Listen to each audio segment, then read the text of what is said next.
Thank you, Madam Speaker, and I thank the gentleman from Florida for yielding. I rise today in support of this rule and the underlying bill, H.R. 5501, the Tom Lantos and Henry Hyde HIV, AIDS, Tuberculosis, and Malaria Reauthorization Act. I would like to thank the Chairman and Ranking Member for their work on this important legislation authorizing $50 billion to fight AIDS, tuberculosis, and malaria overseas. I also support a provision added by the Senate to authorize $2 billion to fund essential programs and infrastructure development for Native American tribes, sovereign nations within our own borders. The United States has a special government-to-government relationship to the federally recognized American Indian tribes as established in the U.S. Constitution.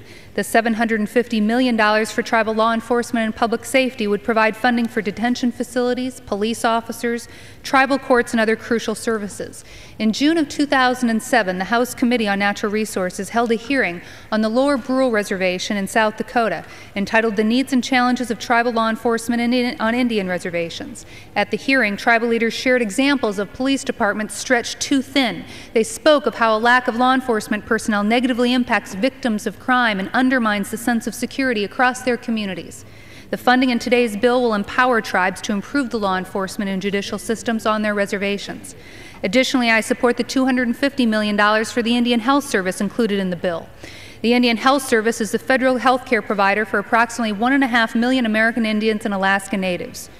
Across the country, tribal leaders agree that health care is one of their top concerns. American Indians in my region of the country die from cancer at a rate approximately 40% greater than the general United States population. American Indians are over 2 times more likely than non-Indians to be diagnosed with diabetes. The $250 million in the bill is one important step toward addressing the great needs for health care in Indian country.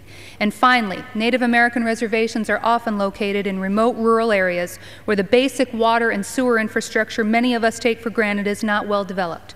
The $1 billion helps address the need for safe, clean, reliable sources of water. Again, I thank the Chairman and Ranking Member for their work on the bill. I look forward to supporting this bill that addresses the needs of populations both overseas and on Native American reservations.